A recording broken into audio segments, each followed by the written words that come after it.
to the show. All right, Trish Stratus. There's a household name, right?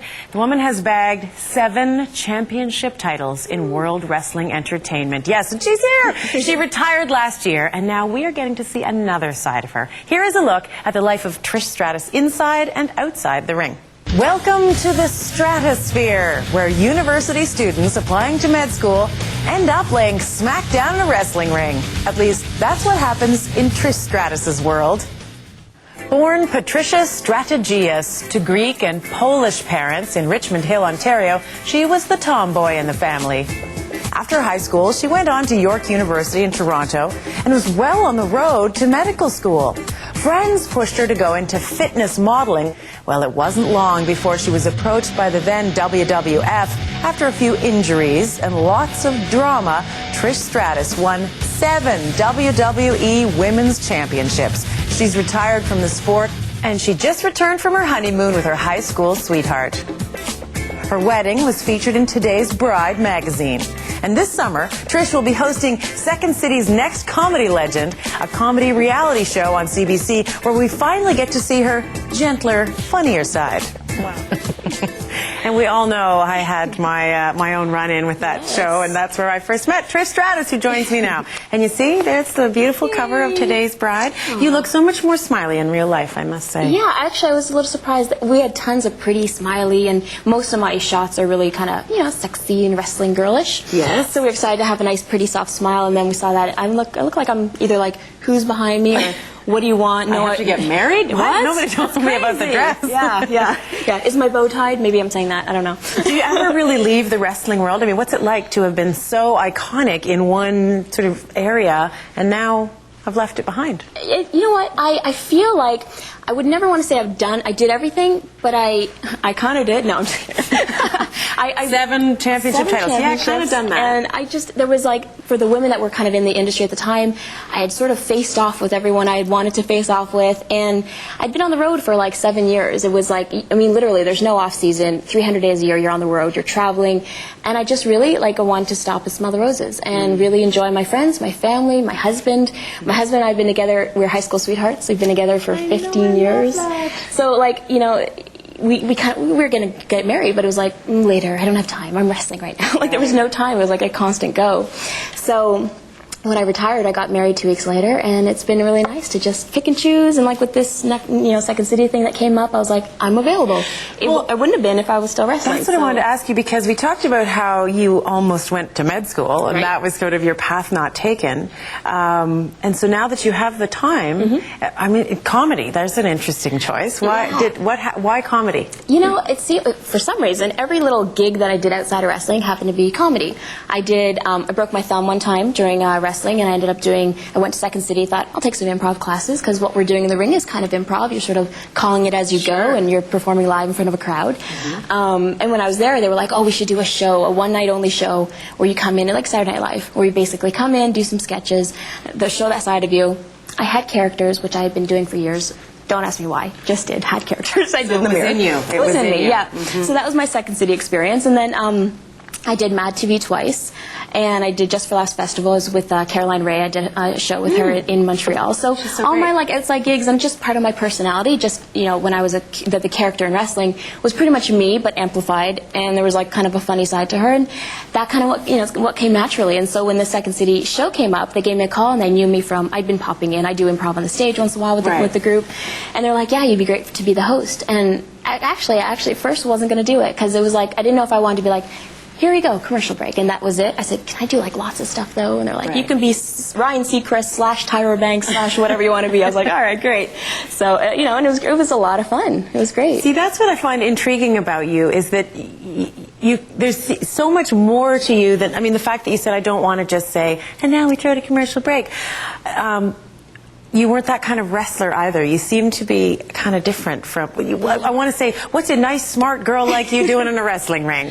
Did people ever ask you about that sort of oddness of career?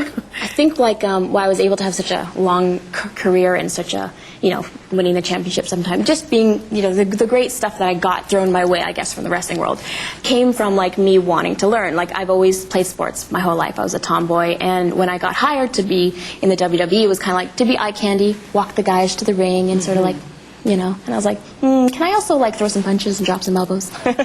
So I wanted to do more, and just having the athletic background that allowed me to easily kind of transition into it. And I just kind of picked it up as I watched wrestling my whole life. Me and my boyfriend at the time, we watched wrestling. We went to wrestling. I went to Maple Leaf Gardens when I was a kid. So so it's the same thing. As like I just always want to maximize every opportunity I'm given. So that's yeah, kind of the same with this one. How do you balance, especially in the world of wrestling, but whatever performing route you take, how do you balance that eye candy aspect of your job? You know, part of you gets hired because you're so attractive.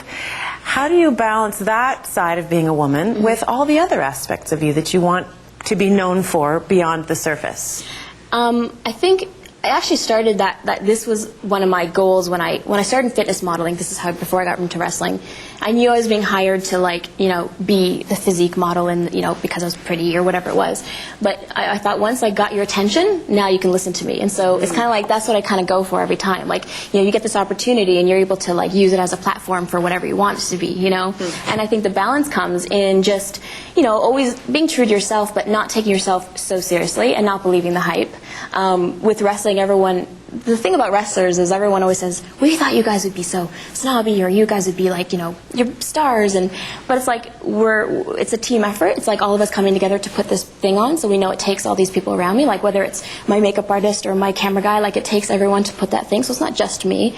And then coming home a couple days a week. That speaks to your character that you think of it that way, because not everybody thinks, lots of famous people have makeup artists and handlers, and they don't necessarily think of themselves as a team. I'm noticing that now as I come into like Hollywood world or TV land. I'm like, oh wow, it's very different, and I see that, and I just think maybe that grassroots kind of wrestling gypsy style, you know, kind of going circus to, you know, kind of traveling circus is maybe instilled that in me. But also coming home and taking off the Trish Stratus champion hat, you know, for a couple days a week, and being home, I take out the garbage. Yes, I do it in my world championship. Oh my gold! But no, the neighbors think I'm weird, but so what? I'm a champion. What? That's how the champ takes out the trash. But you know what I mean. So I would come home, and my husband would ground me, and my family around me is just, I'm just Trish at home. And so then I would go and, you know, and I can see how being around that world, you know, constantly can kind of, you know, overpower someone. You lose perspective. Exactly. Yeah. So how is your marriage? I mean, you talk about it's your high school sweetheart that you married. Everybody loves that story. Yeah.